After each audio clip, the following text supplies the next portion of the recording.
ஸல்லல்லாஹு அலைஹி வஸல்லம் சொன்னாங்க, கல்பு அவன் கையில் அல்லாஹ் புரட்டினான்னா எங்கேயோ தூக்கி போட்டுருவான்.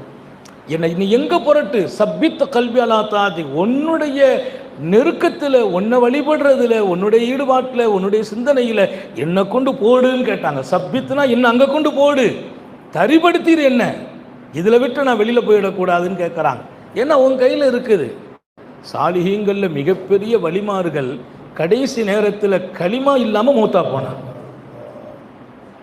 எவ்வளோ அதிர்ச்சியான செய்தி, எவ்வளோ அதிர்ச்சியானது. அல்லாஹ் புரட்டிட்டான், கல்பை புரட்டிடுறான், அவன் வாய்ப்பை கொடுக்குறான். சில பேர்களை அவன் விசேஷமாக்கணும்னு அவனே மாற்றி கொண்டு வந்துடுறான். அந்த சந்தர்ப்பங்களை அமைச்சு கொடுப்பான அல்லாஹ்.